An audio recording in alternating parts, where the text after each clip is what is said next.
Hi, you're listening to Oh Crap with Jamie. This is a podcast for parents working hard to break the cycles while dropping the F-bomb a lot. I'm your host, Jamie Glowacki, and I am the author of Oh Crap Potty Training and Oh Crap I Have a Toddler. And I am so happy you're here. Hey guys, welcome. Today I'm very excited. I have Devon Kuntzman, right? Kuntzman on. She is a fellow toddler expert. She is the founder of Transforming Toddlerhood and the author of a book by the same name that is being released in October 21st. All right, sweet. And I met Devon because she would run summits, right? Like, is that what you call it? A summit where she would have multiple experts, a virtual summit. I'm sure you guys have run across these where, you know, every day you hear from another expert. And so I have done several with her with Oh Crap Potty Training. And I completely want to support the release of this new book, Transforming Toddlerhood. So welcome, Devon. And we were just talking before starting to record on how you came about doing this work and where you came from and why you stopped doing that. Yes. So why don't we jump in and let everybody know? Absolutely. Well, I have a degree in psychology with a focus in child development. But after I graduated from college, for many years, I was a nanny for high-profile families all over the world. And a couple of things happened during that time. I mean, first, I got to spend time with so many different toddlers. I got to help a lot of toddlers adjust to having a new sibling. But I also saw a couple of things happen. One, that a lot of times life wasn't necessarily set up or conducive to having a young toddler. So we were like maybe on the go. The schedule was too grueling. And like these young kids didn't have enough space, right? To like feel their feelings, to slow down, to experiment and explore all the things that are really important during the toddler stage. And on top of that, feeling this pressure to have a child who's always behaving, I really started to equate the child's behavior with how I was doing. So if they were quote unquote behaving, which was me not causing a ruckus, right? Then they were good and I was doing a good job and everyone was happy. Great. But then after a while, I just started to realize, and I had this aha moment when like things were just in a downhill spiral with this one kiddo that I've been taking care of for a year. And everything was wrong that day. Everything, it was just crying, tantrums, all the things. And here I just like had my own like crying tantrum on the floor. I was like, oh my gosh, we are both just human beings. And this little one is just struggling. Like he is not a bad kid and I am not a bad nanny or a bad caregiver. I am a human being and so is this child. And we both need some space to be human and to understand that this toddler is not out to get me. He's having a hard time here. Yes, I think, okay, I want to go, there's like 17 things that I just wrote down. So number one, the idea that you're both human. And one of the things that I have been really trying to press on people, particularly on social media, is how new to the freaking planet our toddlers are. And like, we can't even count the first year. The first year is like the fourth trimester, right? They're just infants. Right. And so like your kids got like 2 years under their belt, which is like 700 days, you guys. But I think what people miss is that's how much time you have being a mom, right? And being a parent, and that all of a sudden, of course, these are our kids like we wanted them, or, you know, in my case, I just got knocked up. I wanted him, of course, but it wasn't like years of planning. But I feel like so many parents are kind of missing that particular thing that you're new at it too. But I want to really circle back because, Devon, as I said before we started to record, this is something that is eating away at me so much recently that I literally last week I woke up and I was feeling like I was sinking into a depression because it feels like an avalanche of parents not setting up a life that includes the growth necessary for a child, particularly in the 0 to 6 years, where they are so needy physically and we are so exhausted physically. But what I'm finding over and over again is, you know, two parents working high-powered jobs, coming home at 5:30, 6 o'clock, the child's been in daycare, which of course, if that's your life, that's your life, but then expecting really good behavior from the child because you have limited time. So I don't want to deal with, I only get an hour and a half or 2 hours with my kid. I don't want to deal with a tantrum. I don't want to deal with picky eating. I don't want to deal, and I can't deal with holding a boundary because I have such limited time.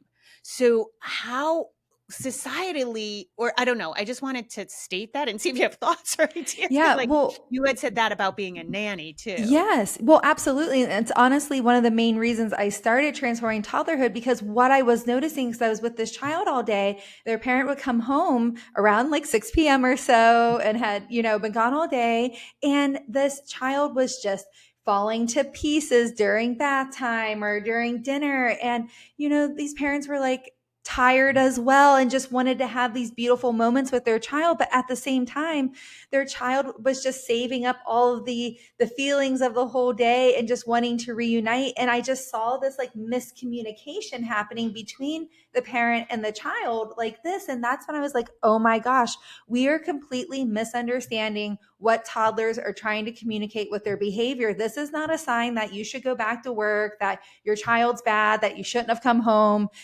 This is a sign that your toddler just wants to connect with you, needs your connection to like soothe. It's like connections like the balm that soothes the emotions and everything, and just needs that time.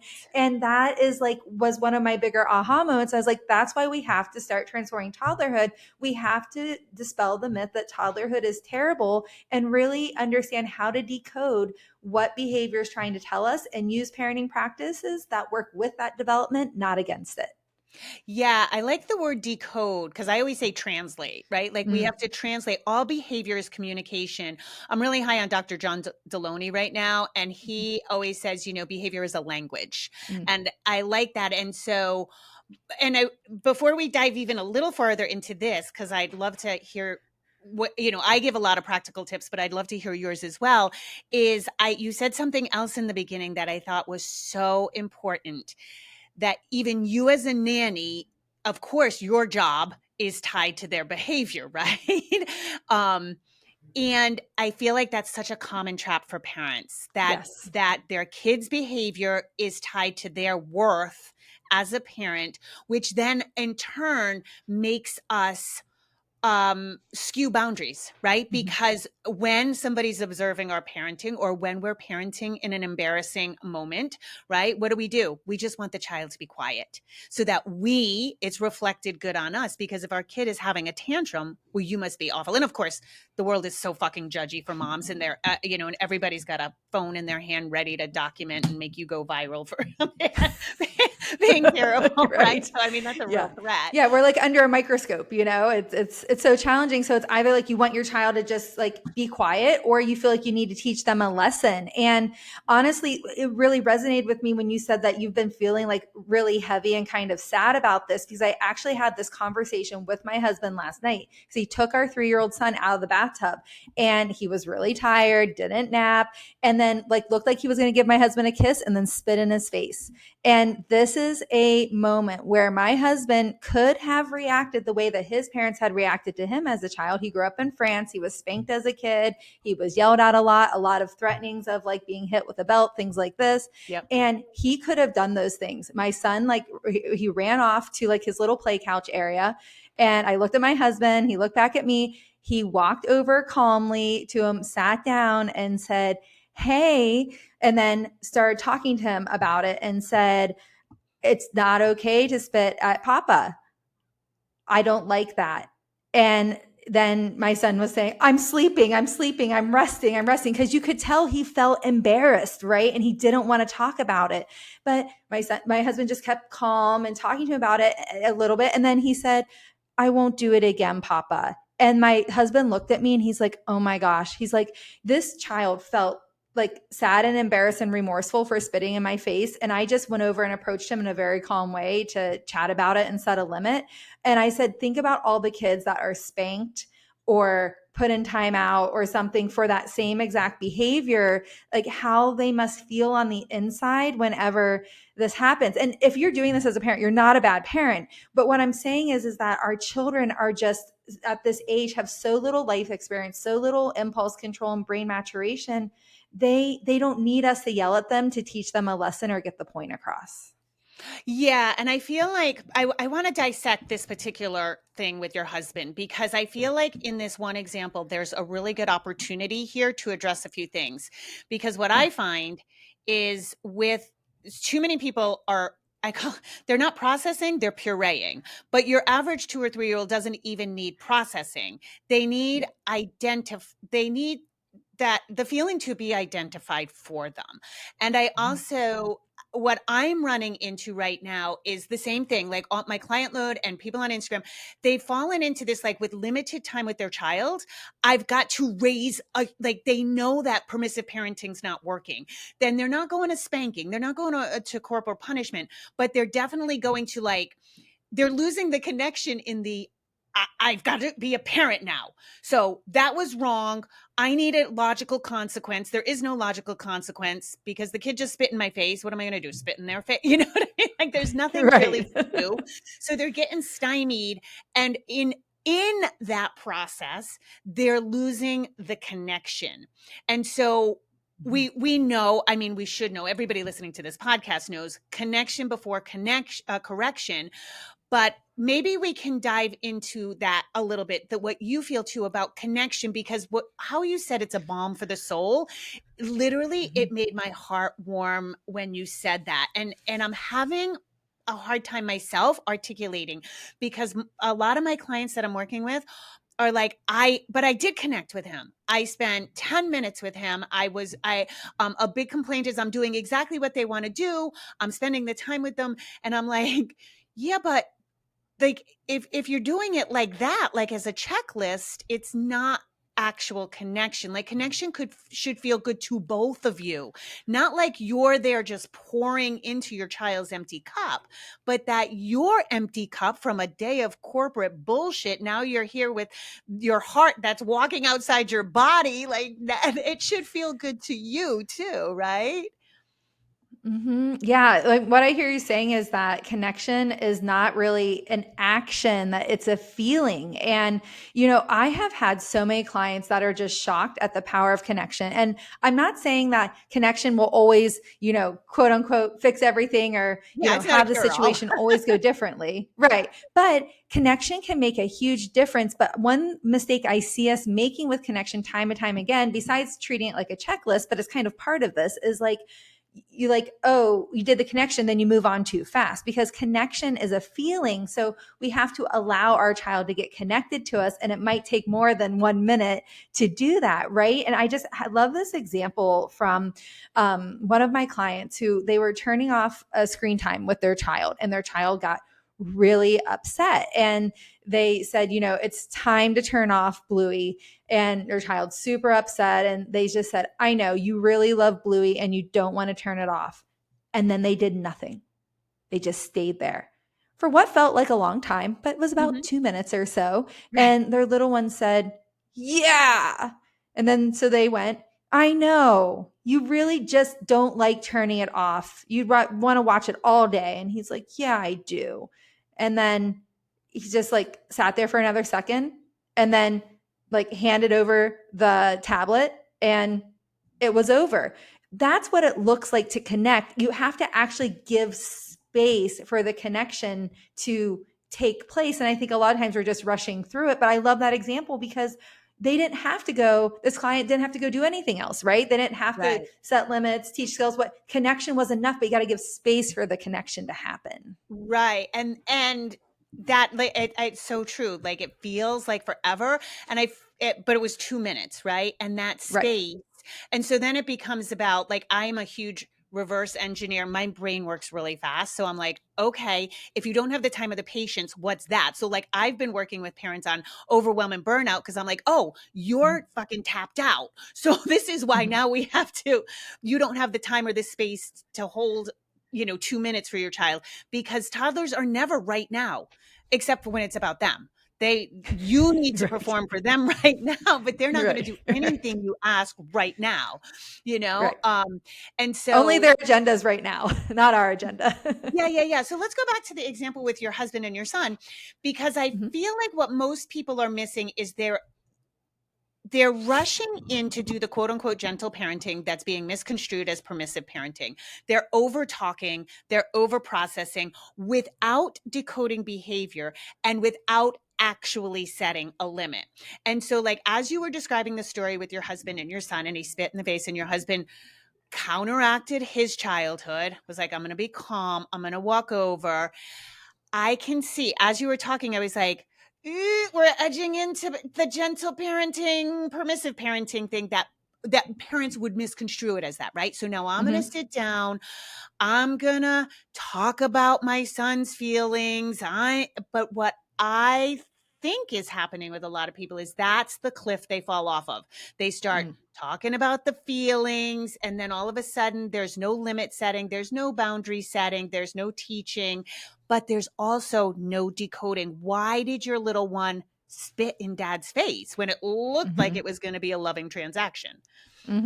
Exactly. And I think like my husband knew my son didn't take a nap yesterday. So he's like, oh, this kid's like an hour from passing out. He's tired. So I think my husband like already kind of knew, but this is where we need to get curious, right? Of like, what's the feeling, emotion, or need behind that? But it was pretty clear for us, like our kid is like overtired, overstimulated, and he needs to be on the fast track to bed.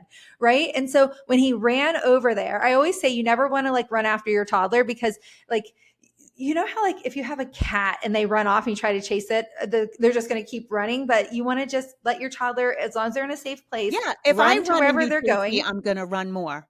It's human exactly instinct. Right. It's human instinct. So he waited for him to get somewhere, and then he slowly walked over to him. But he didn't actually dive in about his feelings and stuff. He actually had like a pretty like even keeled but firm tone and said, "You spit at daddy. I don't like that. Okay. It's not okay to spit at me."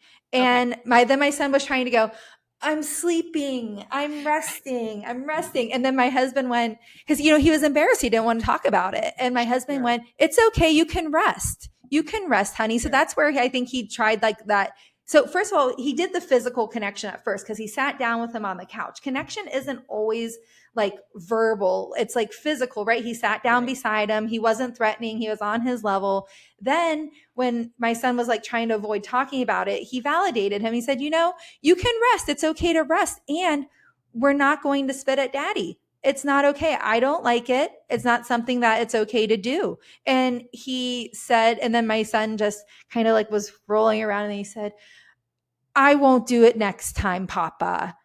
And then he like sat up and looked at my husband. My husband gave him a hug, and then like we moved on. We didn't spend a lot of time. This was like, less than a 2-minute situation here. Gotcha. But I was like so proud in that moment because I was like, okay, like my husband could have like taken this in another direction and he didn't. So I was like really excited for him. But then I was like so sad thinking about like, how remorseful and sad my son was that he had done this, that he lost control of himself and did this. And he didn't deserve to be punished for his lack of skills, right? For his lack of impulse control. But unfortunately, a lot of kids are punished for their lack of skills. And because parents are tired, they're stressed, they think they need to make teach a lesson, all the things that you were just saying. Yeah. I think in my work, I actually run into people who just are just really confused about gentle parenting turned into permissive parenting. Like they know that they don't want to yell, but then they attempt. I think the key in this particular example, sorry, we're like shredding it to pieces, but I think it's a really good one, is knowing. Your husband went in knowing two things. This kid is overtired, and I lean towards how I was raised, and I need to counteract that in this moment. So the adult in the room stayed the adult in the room, decided to, you have to make a decision, because I think what happens to a lot of parents, that spit in the face could mean ultimate disrespect. Do you know what I mean? There could be like triggers for the person, their own abuse. So the parent could go blind with rage just in that moment because of that. Yes. So your husband stayed the adult in the room, but also decoded the behavior. Like, first of all, this kid's melting. This was just shitty behavior, you know? And then I do like you said, like it was a small transaction and he named the feelings. And again, I think the thing I deal with is not the parent that's going to yell, the parent that's not decoding the behavior, that starts whining to the kid. Why did you do that? Why did you? No, daddy does everything for you. You know, I see a lot of that, like trying to make sense of the behavior, trying to get the toddler to make sense of the behavior. And, yeah, so that I see that over, Yeah. let's talk about the feeling and, oh my gosh, you must be so tired, you know? Right. And this is where I've been trying to explain this. I don't say this in my book, although I do have chapters on decoding behavior and setting limits in my book. But one thing I've been saying recently to try to like delineate the difference between like, you know, gentle parenting, permissive parenting is this idea that we're gentle with a child's emotions, right? We're holding space, we're Right. gentle with the emotions, but we're not gentle with the limits, meaning Right. that we're going to set clear and firm, but yet kind, you know, limits. And so I think that's the thing is like, and that's why I talk a lot about developmentally smart parenting and this recipe for effective discipline, which is creating connection, setting limits and following through, and teaching skills. And I break all of that down in my book because I really feel that you need all of those ingredients for effective parenting. Yeah. Wait, say those again slowly. So connection first. Yep. Yeah. Creating connection, setting limits and following through, and then teaching skills, because toddlers are lacking a lot of skills because they're lacking the brain maturation. They're lacking the life experience, as we were talking about. They're So I lacking feel the like, impulse control. Like so much of their yes, behavior is just volatile, reactionary. yeah, I'm new on the planet. I'm going to hit you.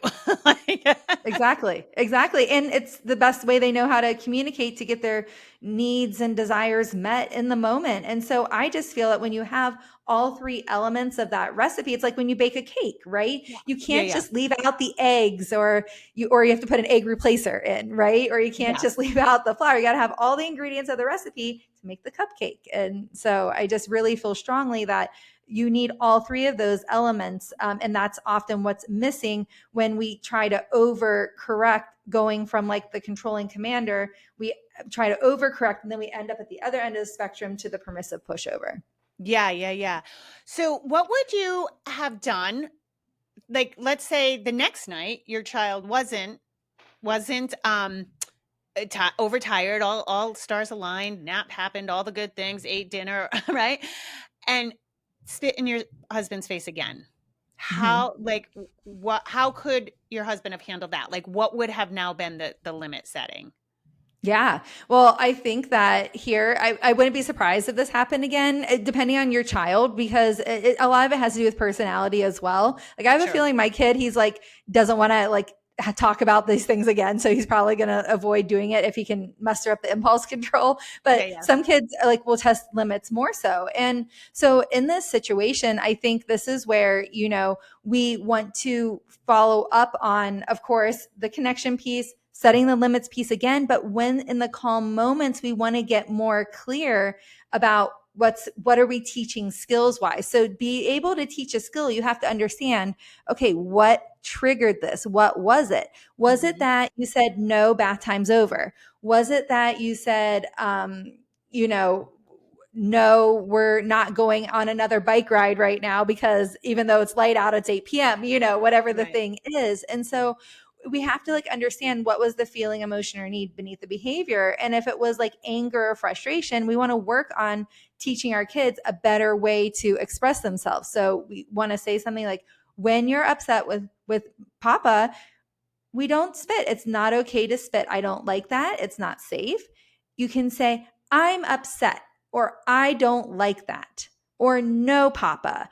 But giving children the words that they need, because often in toddlerhood, we're going to see that hitting, kicking, biting, throwing, all of those things as a way to communicate, because they aren't great at using their expressive language in these moments. And we really need to build up that skill. And that's what was really missing from my previous example.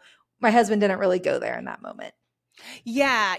And I think that that's something a lot of parents forget is I always talk about acting out. Acting out is because they don't have the words. If they had the words, they could sit there and converse with you and say, well, I'm upset with you. And these are the things you did wrong. And these are the toddler injustices I've experienced today.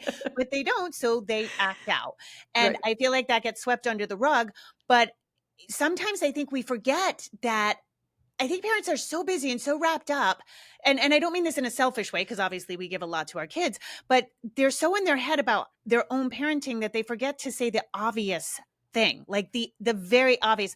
Devon, I use this example in potty training. Early on in my potty training career, a dad was really struggling with his son pooping, and we were working through it, and the kid wasn't poop withholding. Anyway, I said, I think you have to have like a man-to-man talk with him, And so the father like gets down on his level and he's like, buddy, okay, when you go to sit to poop, and the kid stops him right there and he's like, you have to sit? Because he had been standing and pooping in a diaper. And like, then the dad was like, he didn't know he had to sit to poop. How is that even possible? And I was like, I don't know, but sometimes we have to say the really obvious thing, which is, if you're angry, you can tell me you're angry.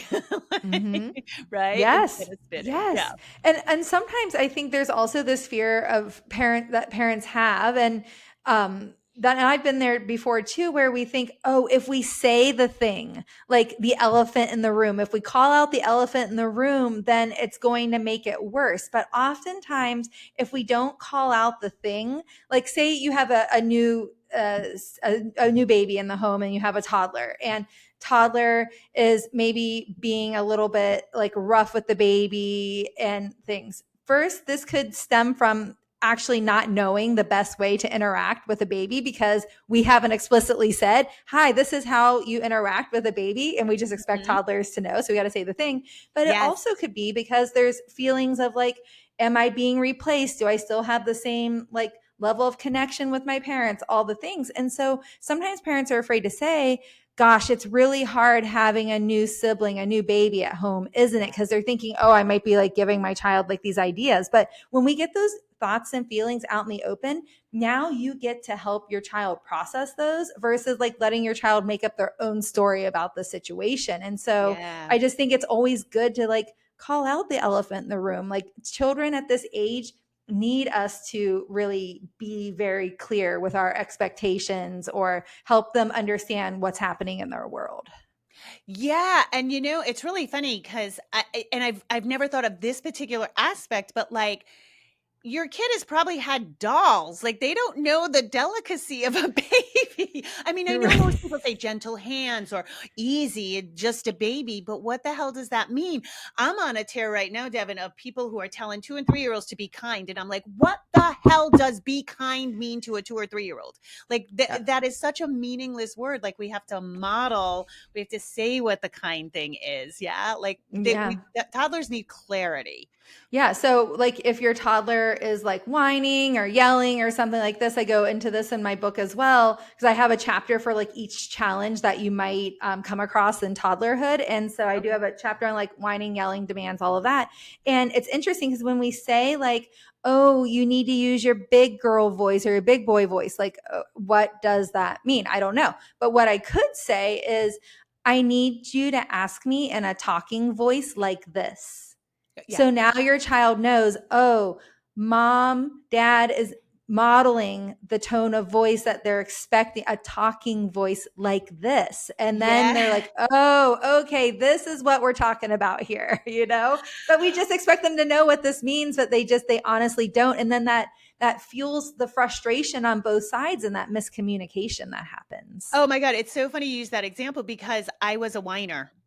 And I can remember so well my mom saying, stop singing, stop whining. And I had no clue what she meant. Like if she had said, use your talking voice like this. But also, here's something I know currently with parents who, again, are edging into helplessness almost. And like, I don't know what to do. So they start whining with their kid. They're like, but I asked you to put that away. And I'm like, and then you're shocked when your child uses a whining voice too. So well, this is actually a great point about setting limits if we want to maybe talk about that for a second, because I think like one of the biggest challenges that parents face is this idea, and it comes from like just not having developmentally appropriate expectations for your child, is that we set the limit and we're like, okay, we set the limit.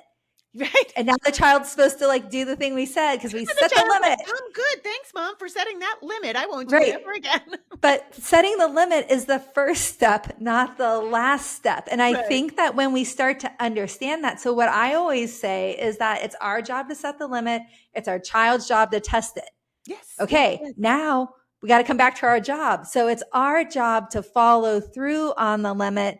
And it's their job to have a reaction when they realize they don't have control in this situation and that their sense of control is challenged. Then it's our job to hold space for those emotions that pop up while still upholding the limit. And it's their job to accept it. We cannot force a child to accept the limit. Like they got to go through their thing. They might need to cry. They might need to have, as my friend Patty Whippler says from Hand in Hand Parenting, they might need to have their emotional poop about it, right? But then they're going to finally accept it. But crying is not bad. That crying in that moment is them working through their feelings to accept like this is the reality here. But if we just stop at setting the limit, we're going to miss all the good stuff to get to the end result. Yeah, no, it's such a valid point too. I hear that all the time. Like I set the limit and they were screaming and I was like, yeah, that's their job is to not be happy with the limit. And that it is just the beginning. I love that. I love that whole trajectory because I do think people forget about that. And then they try to negotiate, you know. I hear this all the time as well. It's like, I tried co-regulating. It didn't work. They didn't calm down. And I'm like, no, we don't co-regulate to get the child to calm down. We co-regulate because that's what we do. We hold space for their big feelings, you know. And I mean, of course, they're going to calm down at some point.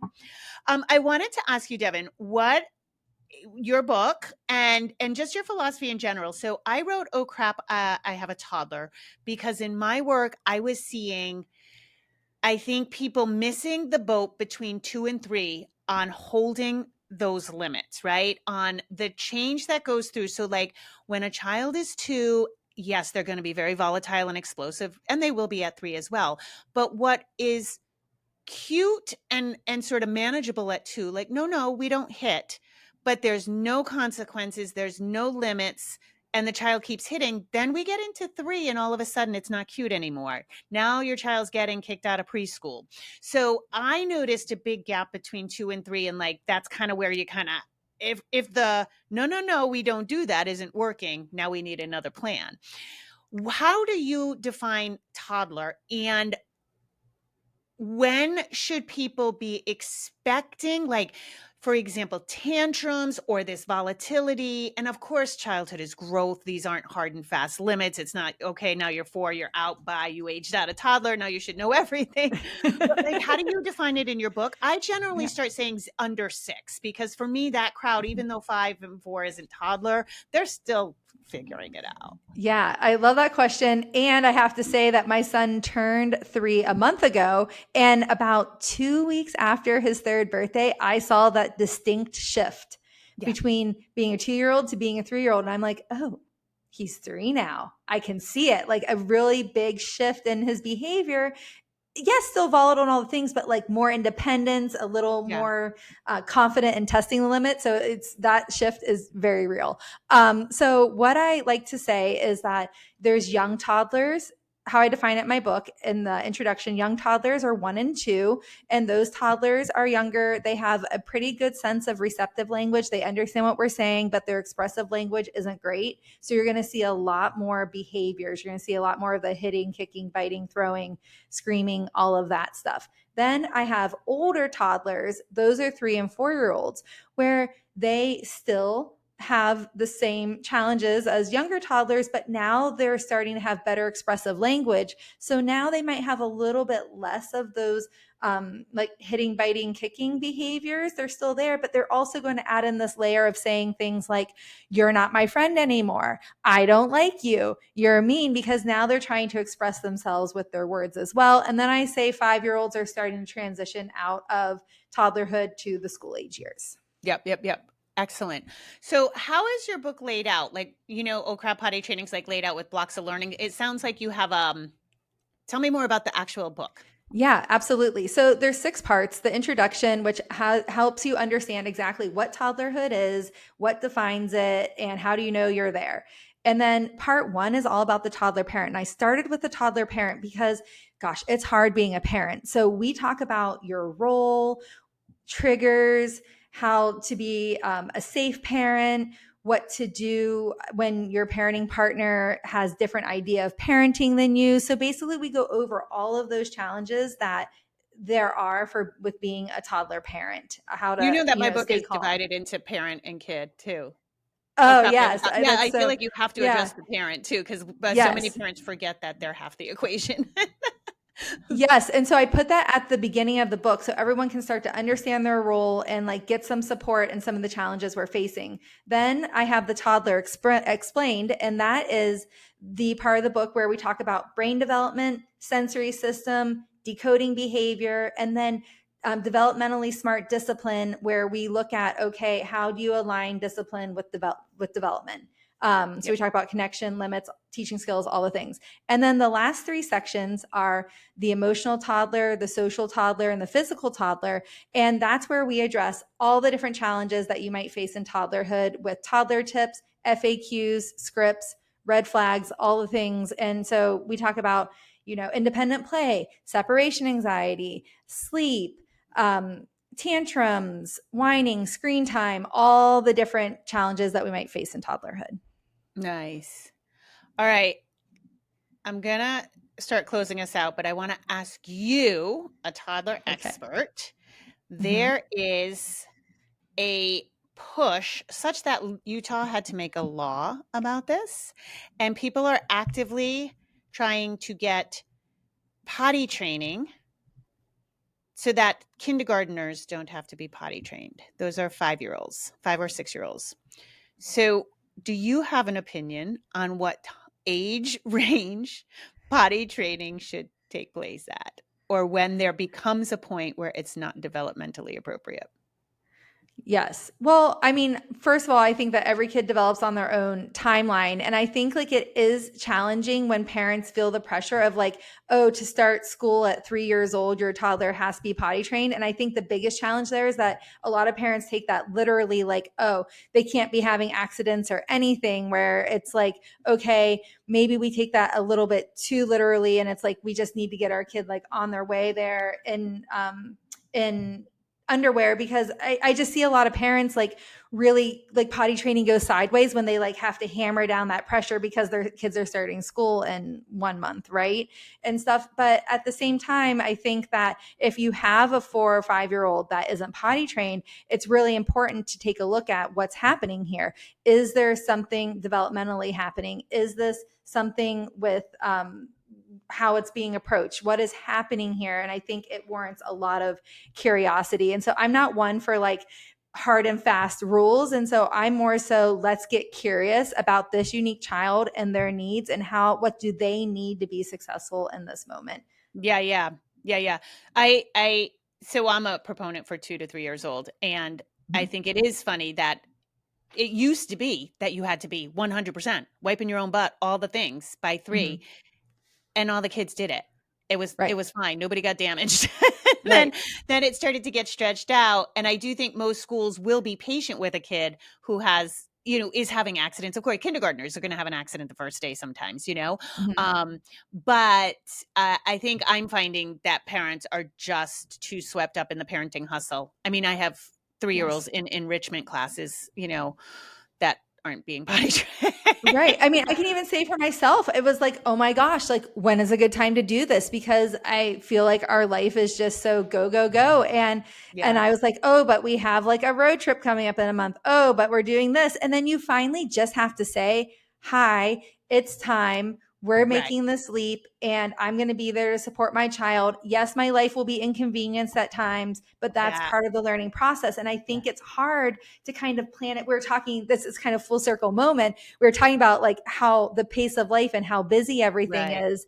And so when you trying to find the right time to do it, it's going to get kicked down the road, right? It's almost like the same thing like with having a kid. You try to be like, oh, okay, when's the right time to have a kid? Well, there's never really the perfect time to do anything. right? It's Exactly. just, you just got to dive in and do it. So. Well, and I think that's the thing that kind of bothers me. And of course, this is my full-time gig, but it's, is that I don't think there's any curiosity behind it. And these are average, typical, neurotypical kids. Right. And we're blaming it on their development when it's the lifestyle we set up. And that's that's where I get, even a lot of clients I'm working with or have worked with are very quick to suggest a diagnosis, even though their kid hasn't been diagnosed, because something must be wrong with the child. And so my big pull recently is, can we look at the life we have set up for this child? Is it the child or is it us? And some things can't be helped. You know, if you have to work 2 jobs and you're a single parent, like, it can't be helped. You're putting food on the table, but also we then can't diagnose the child or blame the child or, you know, stymie their growth. Yeah. You know, the thing that I always say is that we oftentimes underestimate our child's physical capabilities in the toddler years, but then overestimate their emotional capabilities. And I think one reason why we underestimate their physical is from like that convenience factor, because everyone's feeling stressed, burnout, in a hurry, and it's just easier and faster if we do it ourselves or something like that. And so that's how the physical abilities get underestimated. And I think that rings true for potty training as well. Yeah. Absolutely. Yeah. Oh, Devon, this has been a joy. I am going to not take any more of your time. Let everybody know where they can find you, your best social media and website, and the book date again. Absolutely. So you can find me at transformingtoddlerhood.com, Transforming Toddlerhood on Instagram, and to order my book, just transformingtoddlerhood.com/book. And if you order before October 21st, then there's lots of awesome bonuses that will help you implement everything you learn in the book. Sweet. Awesome. Thank you, Devon. Thank you so much. All right. Bye, you guys. Rock on.